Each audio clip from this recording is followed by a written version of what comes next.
자, 안녕하세요. 이제 올해 마지막 우리 복습 요약 정리를 좀 하도록 하겠습니다. 마지막이라고 그러니까 울컥하네요. 물론 내년 있겠지만 어쨌든 이제 우리 공부하신 분들하고 11월에 처음 인연을 맺어서 지금 한 7주 정도 이렇게 같이 하고 있는데 굉장히 좀 좋습니다. 그리고 이 인연이 정말 좋은 인연이 돼서 우리 공부하신 분들도 내년에 모두 다 합격이라는 아주 좋은 열매를 좀 취득할 수 있도록 저희들과의 인연을 아주 좋은 인연으로 계속 이어나갔으면 좋겠습니다. 자, 어쨌든 새해 복 많이 받으시고, 자, 오늘 복습하실 내용들은 이제 우리 계약법의 마지막 파트, 임대차죠. 그 임대차에서 이제 가장 중요한 부분이 임차인의 권리, 3청사 있다고 그랬죠. 비용상환청권, 그 다음에 건물 임차인의 부속물 매수청권, 그 다음에 토지 임차인의 갱신청권과 지상물 매수청권, 이 세 개를 같이 정리하면서 올 한 해 마지막 강의를 끝내도록 하겠습니다. 자, 우선 임차인의 비용상환청권인데요. 자, 항상 이제 임차인은 필요비도 상환 청구할 수 있고 유익비도 상환 청구할 수 있죠. 그래서 이제 필요비와 유익비를 나눠서 정리하시는데, 자, 필요비는 즉시 청구할 수 있어요. 여기 포인트죠. 종료 시까지 기다릴 필요는 없다는 거죠. 두 번째, 유익비는 항상 이제 임차인의 비용이든 뭐든 유익비가 나오는 파트는, 자, 즉시가 아니라 임대차 종료 시에 가액 증가가 뭐한 때냐면 현존한 때에 한해서 청구할 수 있어요. 그리고 그 청구한 금액은 임차인이 지출한 금액이나 또는 그 증가액 중에 하나를 선택을 해서 상환을 해줘야 되겠죠.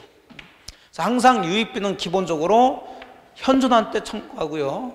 그 다음에 지출 금액이나 증가액 중에서 선택을 해야 된다는 거. 자, 이거 선택을 누가 하느냐? 뭐 배우신 분도 계시고 그렇지 않으신 분도 계시는데 결국은 줄 사람이 선택하는 거예요. 줄 사람이. 임대인이 선택이 이렇게 나가겠죠. 거기까지 모른다 하더라도 유익비 나오면 임대차뿐만 아니라 다른 데서도 유익비 나온다 그러면 뭐한 때? 현존한 때. 그 다음에 지출 금액 증가액을 뭐 한다? 선택해서. 이렇게 기억을 하시고 들어가시면 돼요. 필요비는 그럴 필요가 없죠.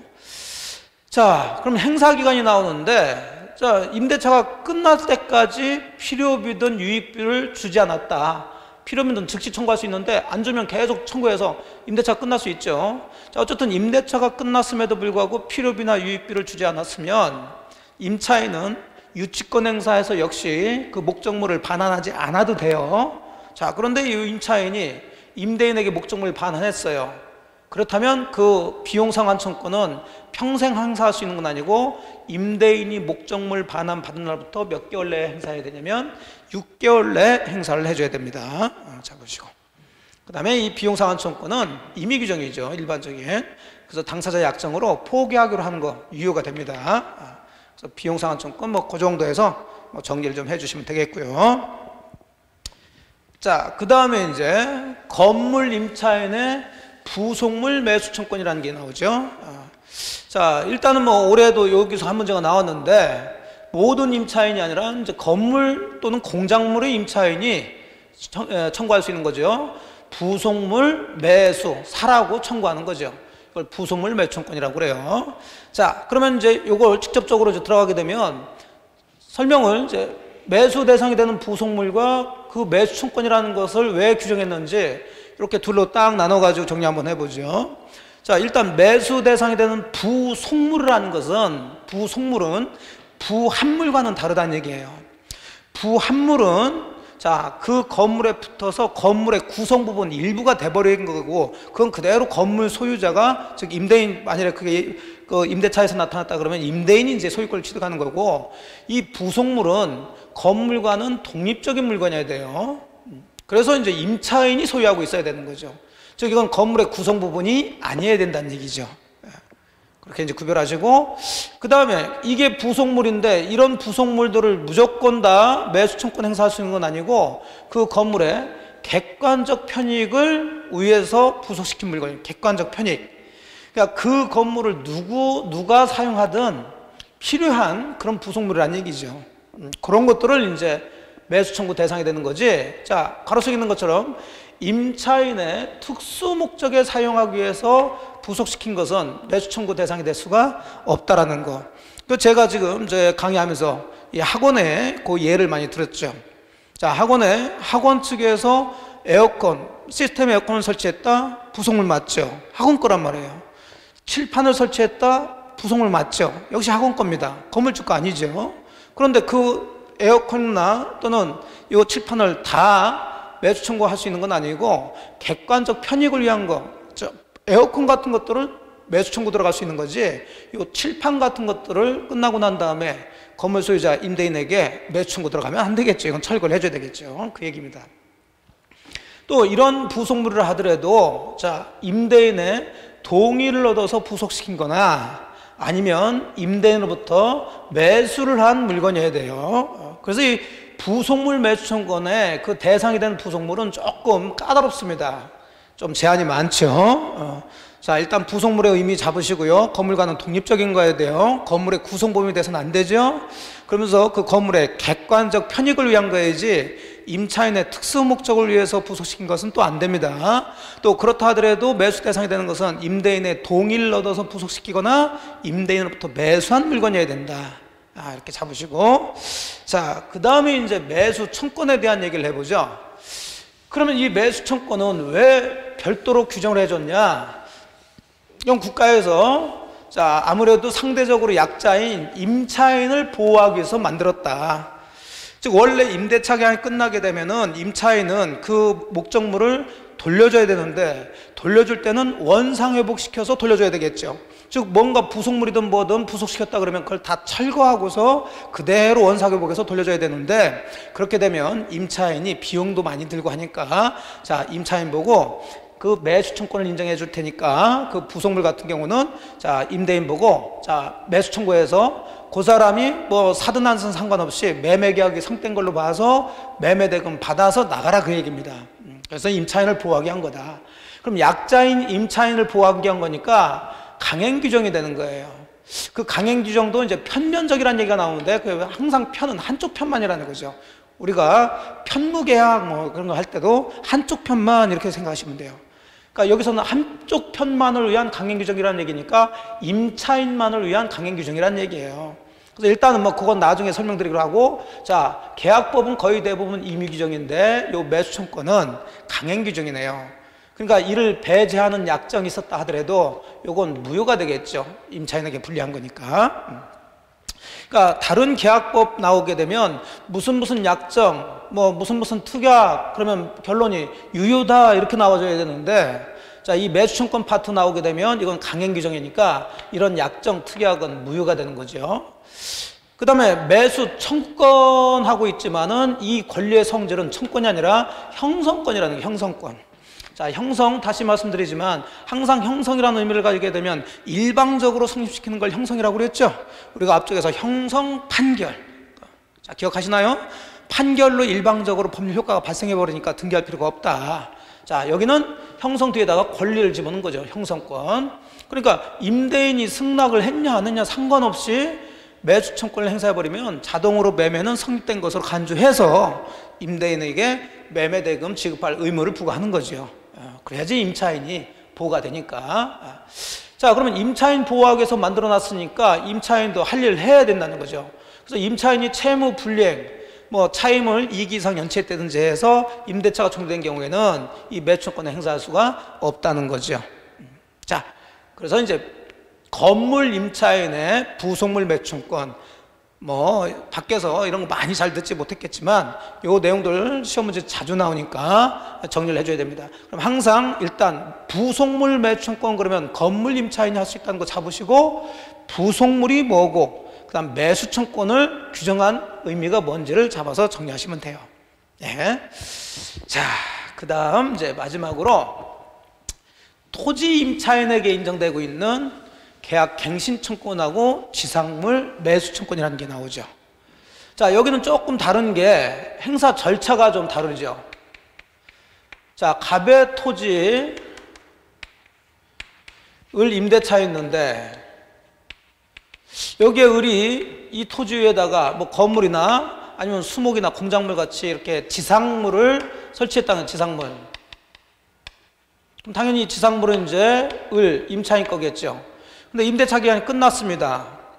그러면 임대차 기간이 끝났으니까 토지를 또 돌려줘야 되는데 그 토지 위에 지금 자기 건물이나 뭐 나무 같은 지상물이 있더라는 거죠. 그럼 임차인 입장에서는 이 토지가 더 필요하겠죠.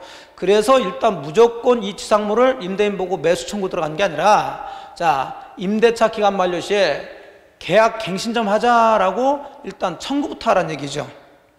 연장하자는 얘기죠. 갱신. 예, 이거 뭐 5년 잡았으면 자 5년 더 좀 연장합시다. 자, 그런데 이 계약 갱신 청구권은 형성권이 아니라 그냥 청구권이에요. 그러니까 임대인이 승낙할 수도 있고 거절할 수도 있는데 승낙하면 갱신이 되는 거고 거절하면 갱신이 안 되겠죠. 그래서 승낙해서 갱신이 됐다 그러면은 계속 이 임차인은 토지를 사용할 수 있으니까 매수 청구할 이유는 없죠. 다만 임대인이 뭐 했을 때, 거절했을 때, 원하지 않을 때, 이제 이렇게도 표현하죠. 자, 그럴 때 이제 그러면 이 임차인은 토지를 계속 사용할 수가 없으니 이 건물을 그럼 네가 사라. 매수 청구 들어갈 수 있고요. 이 역시 지상물 매수 청구권은 형성권입니다. 일방적으로 이 매매 계약이 성립된 걸로 봐서 요 임대인은 건물 시가에 따르는 매매 대금을 임차인한테 줘야 되고 임차인은 그 대금을 받아서 건물 철거할 필요 없이 그냥 가면 된다는 얘기죠. 역시 요 임차인을 보호하기 위한 그런 제도다 보시면 돼요. 그럼 여기서도 이제 기본적으로 지상물 매수 청구니까 매수 청구 대상이 되는 지상물이 뭐가 있는지 이걸 잡으셔야 되겠죠.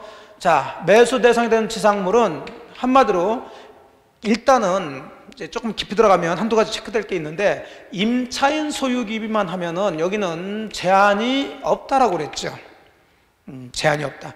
아까 부속물 매수 청구권에서 매수 대상이 되는 부속물은 좀 굉장히 좀 까다롭고 제한이 좀 많았죠. 이건 제한이 없다라고 보시면 돼. 제한이 없으니까 그 건물이 경제적 가치가 있냐 없냐, 임대인에게 소용이 있냐 없냐 상관없이 매춘구 대상이 되는 거고요. 또 임대인의 동의를 받아서 건물을 졌냐 안 졌냐 상관없이 또 역시 매춘구 대상이 되고 미등기 무허가 건물도 다 매춘구 대상이 된다는 거죠. 그래서 다 기본적으로 임차인 소유의 지상물이면 특히 건물이면은 매춘구 대상이 되죠. 자, 그 다음에 역시 매수 청구권은 부속물 매수 청구권하고 똑같은 구조죠.